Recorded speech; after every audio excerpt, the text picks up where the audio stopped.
Zaten olmadı. Desem gel. Zaten olmadı. Desem. Olmadı. Gel. Zaten olmadı tekrar. Emniyet yazganlar bizde de görmeyelim mi? O da. Cevaz tekrar. Bu beliksiz sır boyunca ama. Sır bol. Кандайсың, сүйүктүм Гүлнар? Согуш каттуу жүрүп жатат. Душмандар менен тынбай салгылашып жатабыз. Акыркы күндөрү уйкудан да калып жүрөм. Сенин жазган каттарыңды алып жатам. Сага сүйүнүчтүү кабарым бар. Айтсам, мен көптөн күткөн комсомолго да өттүм. Эми үчөө үчүн согушам. Сен, комсомол жана өзүм үчүн. Бул сөздөр Чолпонбай Төлөбердиевдин белгисиз Гүлнар аттуу кызга жазган акыркы каты болгон. Вася, антып айтпачы. Сен азыр жаштуу боласың. Кыргыз элинин кыраан уулу Чолпонбай Төлөбердиев Кыргыз СССРнын Талас облусундагы Киров районуна караштуу Чымкент кыштагында туулган. Эр жеткенде комсомолго өтүп, колхоздун түрдүү жумуштарында иштеген.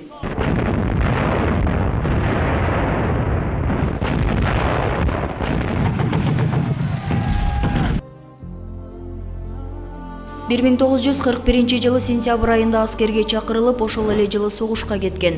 Чолпонбай Төлөбердиев гитлердик баскынчылар менен болгон айыгышкан кармашта Воронеж облусундагы Георгиевдежский районундагы Селявный кыштагын бошотууда. 1942 жылы 6 августта душмандын амбразурасын денеси менен жаап, баатырдык менен курман болгон. Урматтуу жолдоштор, Дарыянын аркы бетинде бир зоот бар. Ал зоотду жеңиш үчүн канча деген оор кыйынчылыктар болот. Дарыяны кечип өтүш керек. Ал зоотду жеңиш үчүн мен менен ким барат? Мен. Жарайсың, Чолпонбай.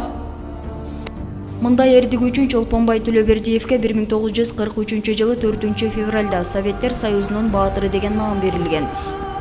Алар Дон дарыясын кечип өтүп, Чолпонбай өзүнүн акыркы күчүн жыйнады да, душмандык зооттун амбразонасына жетип, пулеметтон огун көкүрөгү менен тоскон. Эми мындай эрдикти биз сөз менен айтып коюш кыйын. Негизинен мындай эрдик ал убакта СССР болгон, билесиз, көп мамлекеттер болгон. Ошонун арасынан Чолпонбай мен деп чыгып атпайбы, өзүнүн эрдигин көрсөтүп. Бул эрдик эмнеден? Биз кыргыз өзү улуу калкпыз да. Кыргыздын канында, жанында бар нерсе, ошону Чолпонбай өзү далилдеп берди. Бул Чолпонбайдын ролун ойноп атканда бизге аябай көп күч керек болот. Биз буга ага жеттик деп айта албайм да. Анткени ал жерде өлө чоң, терең күч керек да. Андай күч бизде жок тилекке каршы. Азыркы убакта деле бизге Чолпонбай керек болуп турат. Бул Чолпонбай атабыз десек да болот, бизге жакшы жашоону тартуулаган. Булардын эрдиги эч качан өлбөйт, унутулбайт. Биз мына азыркы жашоодо Чолпонбайга окшогон эр жүрөк аталарыбыздын аркасынан биз ушундай тынч заманда жыргал жашоодо жашап атабыз. Жыл сайын Воронеж областынын администрациялык колдоосунун алкагында 6 август Чолпонбай Төлөбердиевдин эрдик жасап өлгөн күнүн жогорку деңгээлде белгилешет экен. Баатыр эрдик кылган жер Воронеж областынын Лескин районунда жайгашкан Селявный второй айылында Дон дарыясынын жээгинде орун алган. Чолпонбай Төлөбердиев атында Воронеж областында 3 мектеп, 1 музей жана Баатырдын атында көчө, бюст эстеликтер менен коргону 5тен ашык экен.